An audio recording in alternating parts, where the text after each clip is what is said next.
What's up YouTube? Capital G here. Welcome to the Yu-Gi-Oh! Dragon Duel World Championships for 2018. The winner of this match will be crowned the new King of Games for this calendar duel year.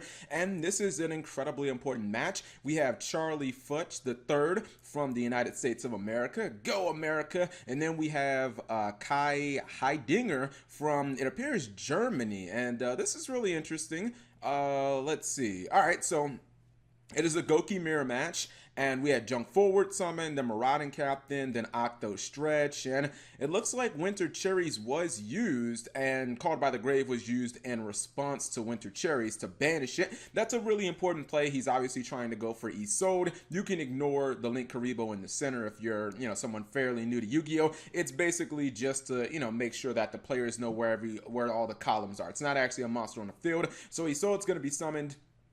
Looks like he's going to activate Octo Stretch's ability to search for another Gouki card. It looks like, well, yeah, he did use his normal summon on the Marauding Captain, I believe. So, not exactly sure what Gouki he's going for. Okay, that's a search of Headbat. And generally, the Gouki mirror match is so RNG. That means that the player going first has an enormous edge in this match, because the way that Gouki actually want to operate is you basically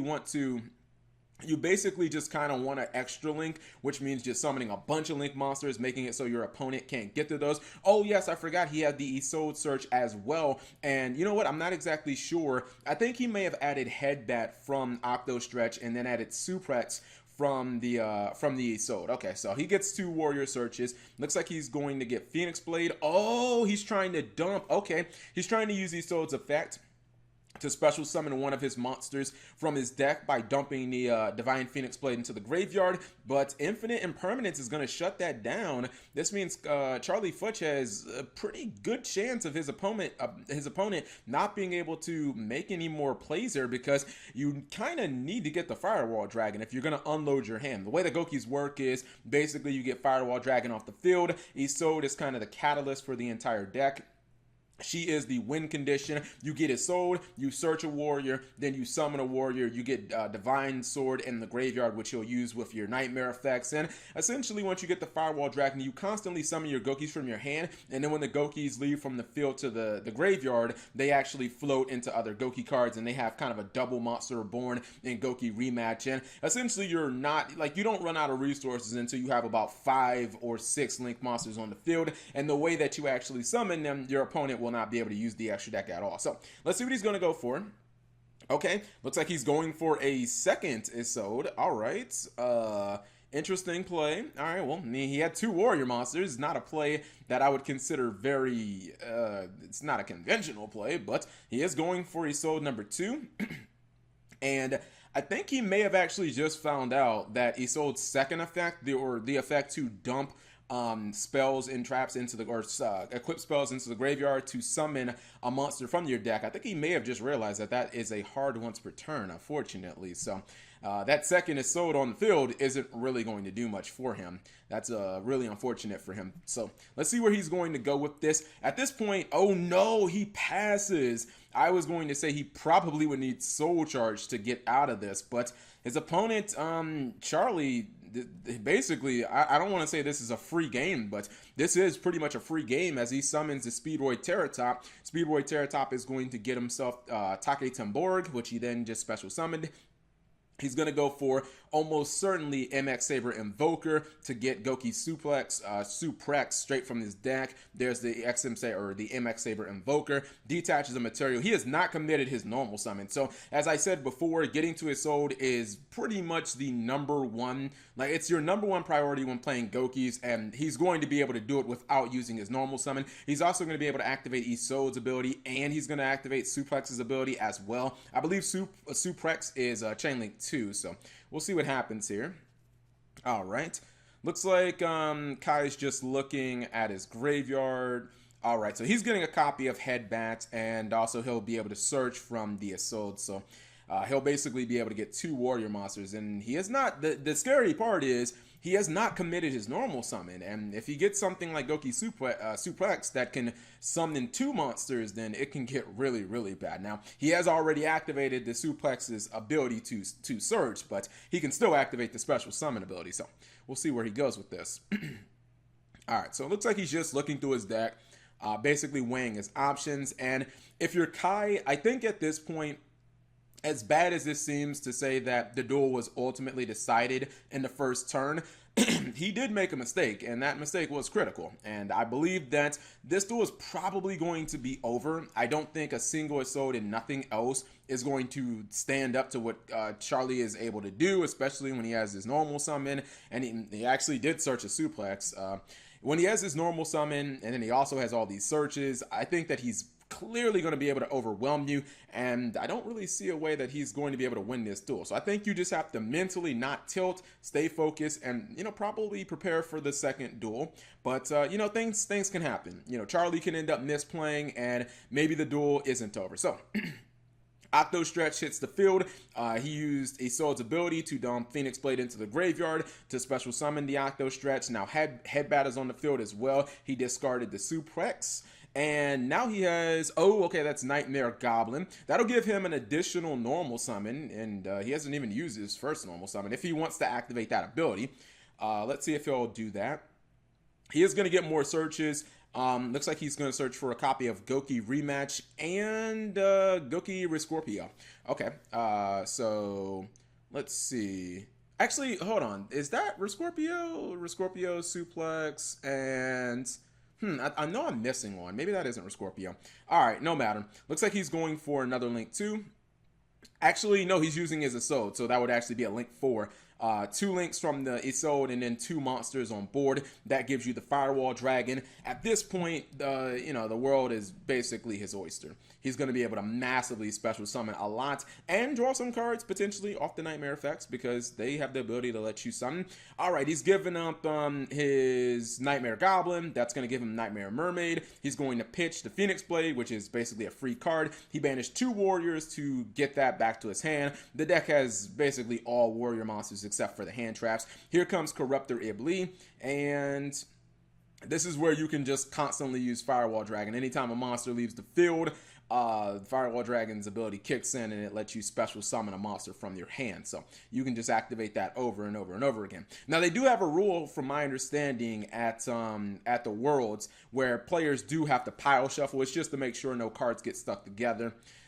Definitely wouldn't want any unsportsman, or you wouldn't want any funny business, especially in Dragon Duels. For any of you guys who don't know, Dragon Duels is basically the junior division for Yu-Gi-Oh! Players who are the age of 12 and under. So the winner of this will definitely be walking home with a fantastic trophy. And I believe you also get, even if you age out of Dragon Duels, I believe you're still, I have to look that up to see if you're still eligible to enter the next Worlds. Because usually if you win Worlds, you're basically invited back automatically to the next World Championship. But with Dragon Duels, I'm not sure if there's the age restriction. For instance, if you win at 12 years old and then you turn 13, I'm not sure if you actually age out of it. So, all right. Looks like he then summoned another Goblin. Okay, well now he actually is using that effect as he pitched that Divine Sword back into the graveyard. Okay, fair enough. And this is just going to be pretty much like a long convoluted play, but it'll get him what he wants. It'll get him a whole bunch of them blue cards. All right, so Firewall Dragon is going to special summon Marauding Captain. He's going to also draw a card. And I think he's just asking what the chain links are if you're activating Nightmare Goblin as chain link 1 or Firewall Dragon, and just basically trying to figure out which is going to be which. I mean, I don't believe he has any hand traps. Like, Kai would have almost certainly, if he had Impermanence or if he had like a Ghost Ogre or Snow Rabbit, I'm pretty sure he would have, not a Ghost, yeah, Ghost Ogre and Snow Rabbit, he would have already used those cards. So I think he maybe is just trying to make sure that his opponent doesn't do an illegal play or doesn't do a misplay. But short of that, like, Charlie has this duel pretty much in the bag. If he has the Firewall bounce, he can easily just bounce the Isolde that Kai has on his field. He can just bounce that and he can, easily just OTK him. That's probably what's going to happen here. I don't believe Gouki can win with one monster on board against any deck in Yu-Gi-Oh, even the control decks, but surely not against itself. Gouki is one of the most aggressive decks that we've seen in the past few years, and if you give Gouki an open board as Kai did, this is essentially what happens. So you just get wrecked. All right. Okay. So I believe that he did use the Firewall bounce because Isolde went back to his extra deck. He didn't go to the graveyard, so, you know, not going for like a Nightmare Cerberus or anything like that. Oh, Corruptor Iblis effect was used to summon the second Nightmare Goblin back, the one that went to the graveyard that he did link summon earlier with. All right, so where's he going with this? Trying to figure out if he has enough damage for game. I believe because of Nightmare Mermaid, I believe all monsters on the field lose like 500 attack, so maybe it's enough for game. He looks like he has his hand on that goblin. Looks like maybe he wants to go in the battle phase, but I wouldn't think that he'd want to go there quite yet. He probably wants to maximize all his damage, unload his entire hand.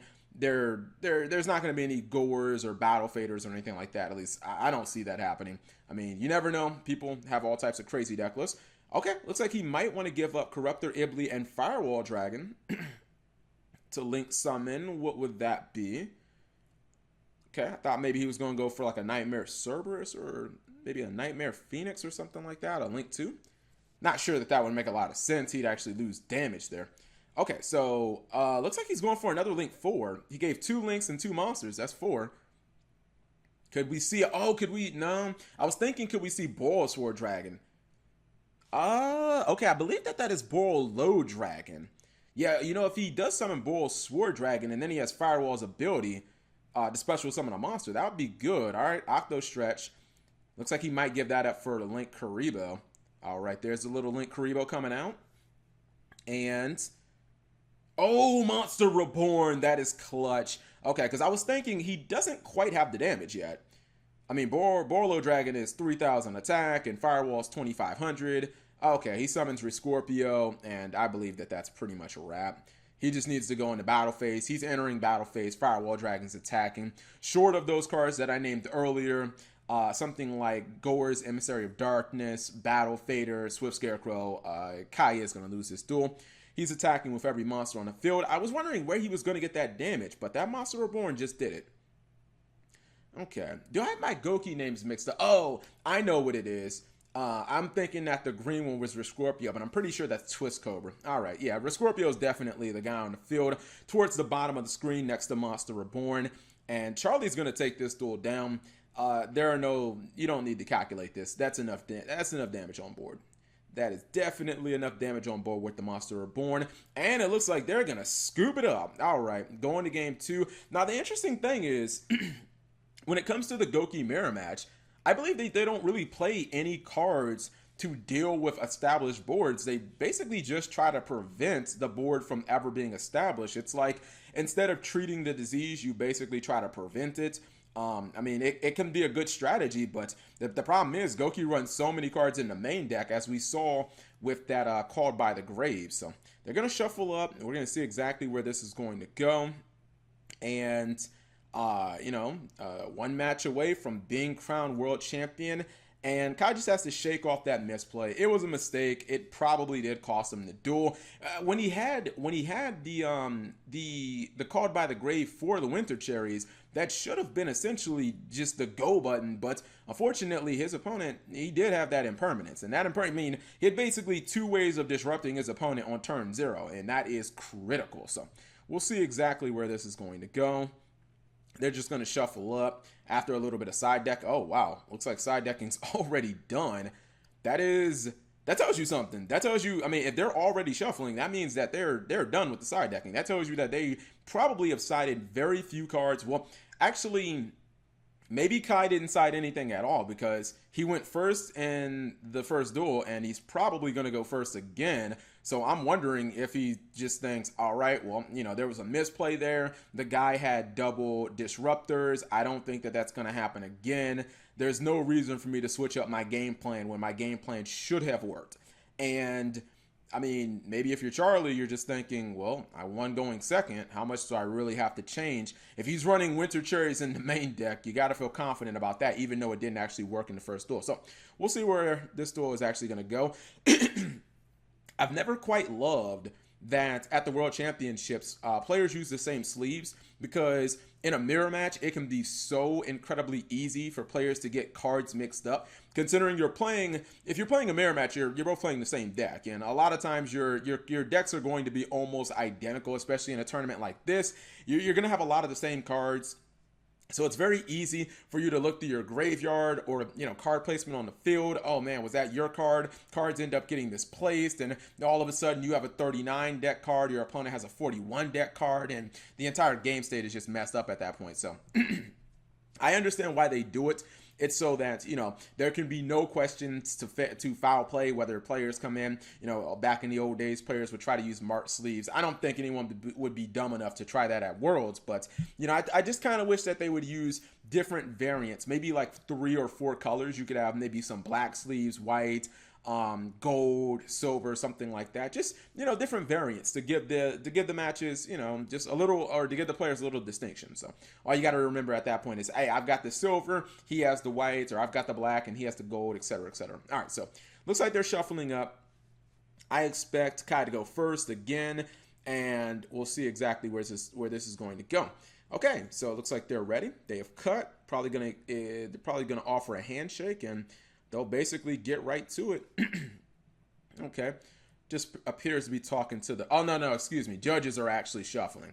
So, yeah, they take extra precautions at the World Championship just to make sure not only do you have both players do shuffling and pile shuffling when decks are searched, but you also have the judges doing kind of like a final shuffle, and then, both players are going to draw their opening hands, and this duel will begin. So, now this would be incredibly impressive if a Gouki mirror match was won 2-0 by the player going second. That is that you just don't see that very often. All right, so let's see. He did just go ahead and summon a monster, waiting for it to pan over and see what that monster is. All right, so that monster's jump forward. Kai's going to summon a jump forward. This seems incredibly similar to his last turn. his turn 1 from the first duel. This is looking identical. So Charlie going second, we've already established that he has Winter Cherries, Ghost Reaper and Winter Cherries, and he also has Infinite and Permanent. So I mean, if you're Kai, you haven't committed your normal summon, then jumps forward is a special summon. That's why it's in defense position. But this is pretty standard. Both players are probably feeling okay about what the game state looks like. I think if you're Kai and you have like an instant fusion and you can summon, I don't know, Wicked Dragon, I think you're feeling incredibly good. Looks like he's just asking a question, maybe about activation. There's always going to be a lot of judge calls at Worlds because players are from different countries. You don't know everyone's native language. Charlie probably speaks English, and maybe Kai speaks German only. These are, children who are under the age of 12. So most of them aren't going to be fluent in second languages. So we'll see exactly where this goes. And also, it's not just the language barrier, but they're also dueling with cards in their native language. So it's not even like you might not be able to communicate with your opponent, let alone even try to read their cards, because even if you may be familiar with a card, you might not know the exact text verbatim, and you looking at the card on the field doesn't help at all. The Japanese players, when they duel against, players from Europe and South America, North America, it's the same exact thing. Japanese, Korean, just different countries around the world. All right, so jump forward on the field in defense mode. Looks like he wants to commit another summon. The question is, will that be, or, it doesn't have to be a summon. Will that be a normal summon? Will that be another special summon? What exactly is that going to do? Actually, it looks like he wants to activate it in a Spelled Trap Zone. All right, it's instant fusion. He's going to pay 1,000 life points, and okay, instant fusion is activated. So he's at 7,000 life points right now. He is going to summon that level 3 fusion, also in defense mode. People play that because it is a warrior monster. Oh, looks like he has a response, and he's going for Winter Cherries. All right, and he's going to... Looks like he revealed a copy probably of Isolde, because looks like Kai, yeah, he just revealed Isolde, and Does Kai have Called by the Grave in his hand? Because he's about to. This is actually going to be really bad for him if he does use Called by the Grave now. Because the problem is, yeah, it looks like they're trying to dispute here.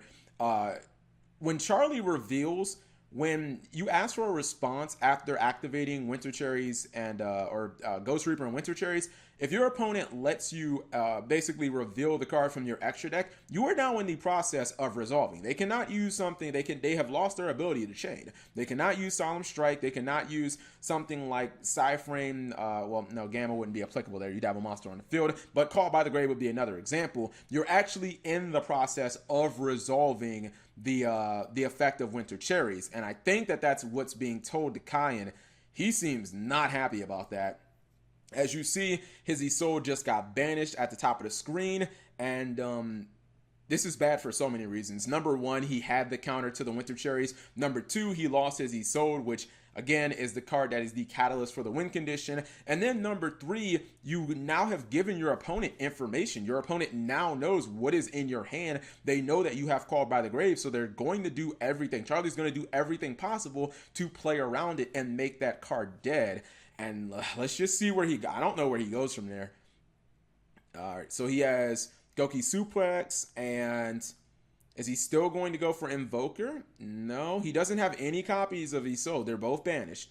All right, he goes for Nightmare Goblin, which you rarely actually see summoned in the extra monster zone outright, because the two link points are horizontal. They're left and right, so it doesn't actually extend to any other plays when it's summoned there. Usually people summon it in one of the main monster zones so that it does continue to open up extra monster zones, but I don't know. He might know something that we don't. He still has another Suplex on field. If he's going to search here, he is going to lose that second Suplex. He's going to search for a Twist Cobra. That is Gouki Twist Cobra. And looks like Charlie has no response. You got to ask for responses at that point, because there are things like Droll and Lockbird, which your opponent can respond with after you've searched. And then you will not be, in Droll's case, you wouldn't be able to search anymore. But you just have to you got to do everything. It's SOP. All right, he goes for Nightmare Mermaid. I guess he wants to summon Corruptor Iblis. And he gives up the Twist Cobra.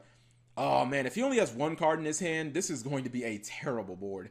I mean, if he has another card in his hand and it's something like Soul Charge, he can completely save this duel. But if the only card he has in his hand is that Called by the Grave, and I know, you know, and Charlie, everyone knows that it's Called by the Grave, then I don't know where he's going with this play.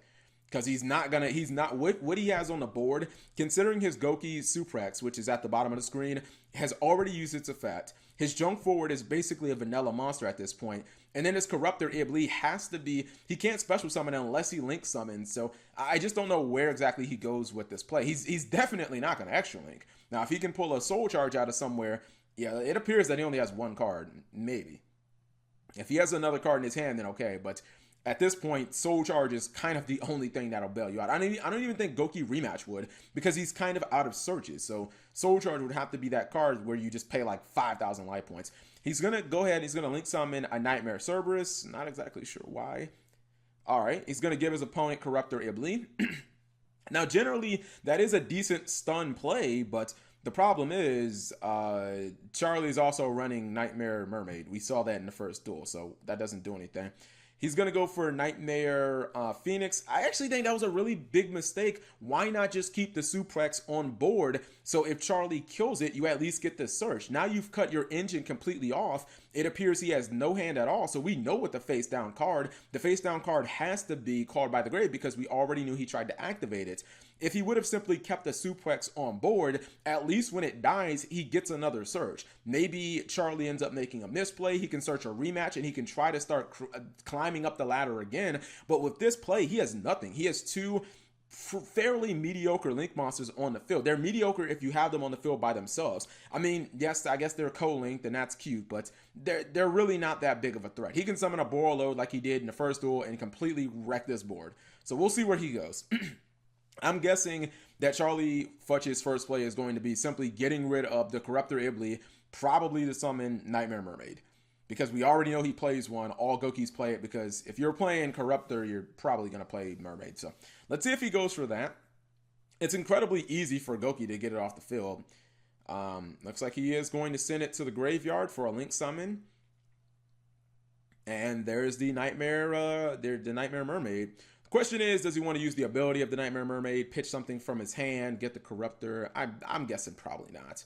I don't really think that he needs to. I think he's just going to. I don't even think he needs an extra link. I don't even think he's going to attempt that at this point. I think he just tries to break. He just tries to break one of those monsters. The other monster becomes fairly inconsequential and it will probably die his following turn. That's if he can't win this turn.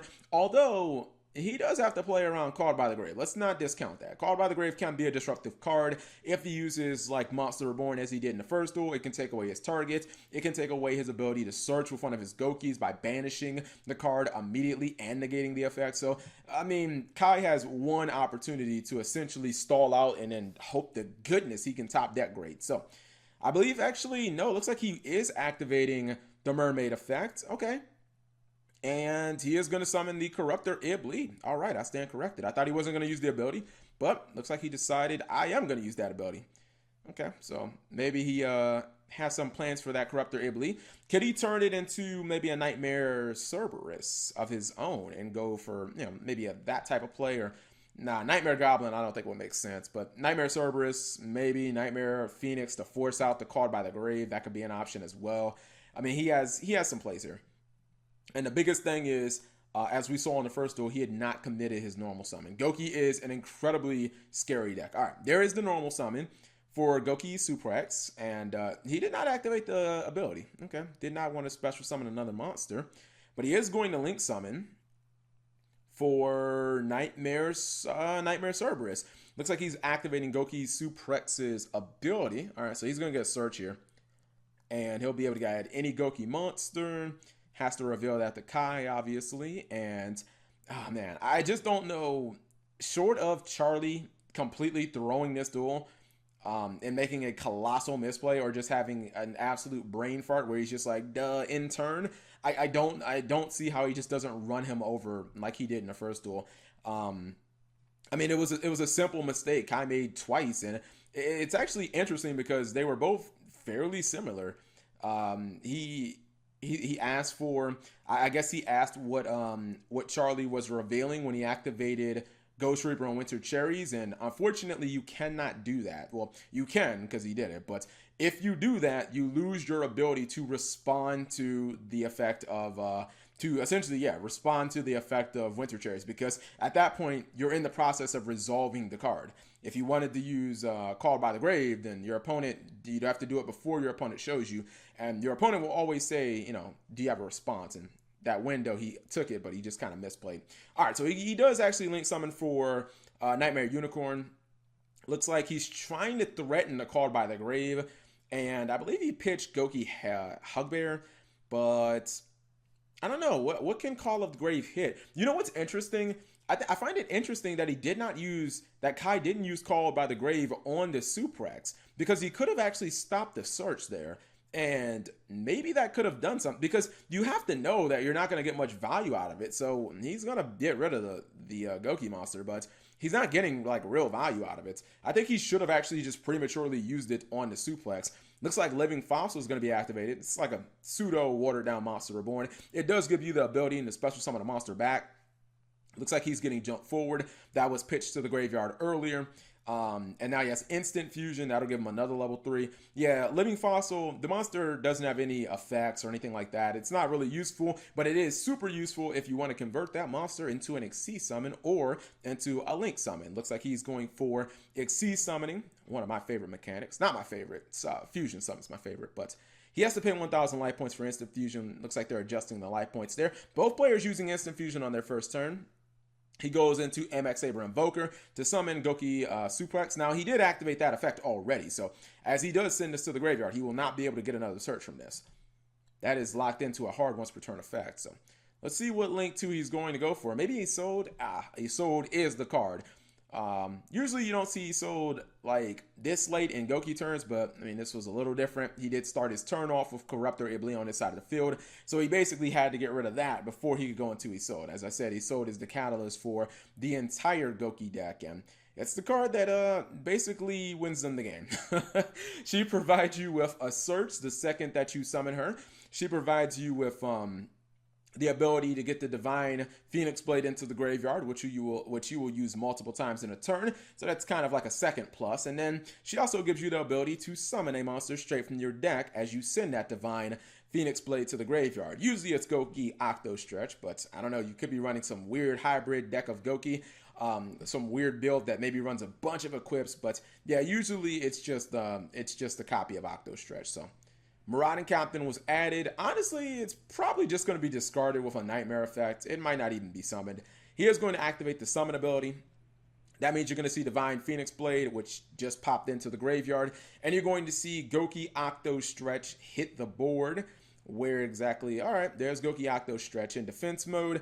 Don't ever really see that card summoned in attack mode, but even if it is, it's usually link summoned anyway. So there's a big monster. He now could summon another Link 3 if he wanted to, or he could go for Firewall Dragon. He could give up the Unicorn plus the Gouki Octo Stretch, and that would give him Firewall Dragon. He would then just need to get another monster on off the board to basically start Firewall spamming. And let's see if he's going to go for that. He's just thinking his play through. I would love to see Borlow Dragon here. I think that would be pretty cool. All right, he appears to want to get rid of the Octo Stretch. He's contemplating it, and he has his hand on that Iso too. Gouki is a super combo heavy deck, and sometimes if you make mistakes, your entire turn can go down the toilet. But assuming that he doesn't make any questionable plays, he is almost certainly going to win. Oh, could this be a Link 3? No, excuse me, a Link 4. It is a Link 4, and there's that big guy Borlow Dragon. Okay, I got exactly what I wanted. So, yeah, the Nightmare Unicorn counts as 1 Link, and the Isolde counts as 2, and then the third monster, which gives him 4, which would be the Gouki Octo Stretch. So I think he's just asking, how did you summon Borload? But the Nightmare Unicorn counts as 1 Link, even though it is innately a Link 3. You have the ability to use either all the links of you have the ability to use all the link rating of the monster, or just have it count as 1. In that case, he had it count as 1. Generally, it's not cost effective to do that, but if you're summoning something as powerful as Borlow Dragon, it's fine for you to do that. So Gouki rematch is used. Double Monster Reborn, some of them Gouki monsters. Those will almost certainly be converted into other Link monsters. See, the thing about Borlow Dragon is even if your opponent does have a Nightmare board with a bunch of monsters on the field that maybe can't be targeted and can't be destroyed by battle, Borload is basically the card to exploit the crack in the armor, because its effect doesn't target and it doesn't need to destroy by battle. Once it attacks a monster, it just takes the monster, and that actually removes the extra link, or it removes the co-linking as well. So he's going to attack into Nightmare Phoenix. He's almost certainly going to activate the ability to take that Nightmare Phoenix, and he has taken the Nightmare Phoenix. Now he's going to cut down the Cerberus by 500 attack, and its attack is going to be low enough for the Nightmare Phoenix to just attack on over it. Well, it would have been able to do that regardless, but it never hurts to get more damage. So yeah, I don't know if there is one card that can get Kai out of this rematch, and I'm not sure Rematch gets him out of it, to be honest. I think Soul Charge is the only card. He probably just took about maybe somewhere around 3,000 damage just now. So he could only Soul Charge. Let's see where his life points are. I mean, I think it's Soul Charge or bust. If that's not Soul Charge in his hand, then I think you just concede. I mean, you could stall, but he doesn't have a life point lead either, so that's kind of futile. All right. So it looks like he is just getting his deck back in order. I'm thinking he could at least Soul Charge for 4 monsters, but at that point, you're completely in the danger zone. You cannot take any more hits to your life points. All right, so yeah, as I said before, they are going to Pile Shuffle, and man, the life point meter is so slow. I mean, imagine if it was like this on the anime. That would be crazy, right? They could take 2 turns just calculating the life points. Let's see if he's still over 4,000 life points. He is, 4,300. So if that's Soul Charge, he could Soul Charge for 4 monsters, but I don't believe it is. If it was Soul Charge, he would have slammed it on the field so fast, my head would have spun. But he is looking at his graveyard, so maybe it is Soul Charge. Because if he activated that, if it's Soul Charge, I would lose my mind. Oh, it's not. He's bluffing. It's just a monster. All right. This game's over. All he has to do is simply attack with Borreload and take that monster. Even if it is a Gouki monster, its effect won't activate for a couple turns. And just, I'm not sure if Kai is going to be able to live through that. So yeah, he did a good job of checking his extra deck and his graveyard, playing it up for the camera, but it wasn't the Soul Charge, that card that could summon 4 monsters from his graveyard by giving up 4,000 life points. All right, Marauding Captain is normal summoned. He's going to attack. Oh, no, he's just going to attack with Borreload, and he's attacking for game. And there you go. Charlie Futch III is your new 2018 Dragon Duel World Champion. Congratulations, Charlie.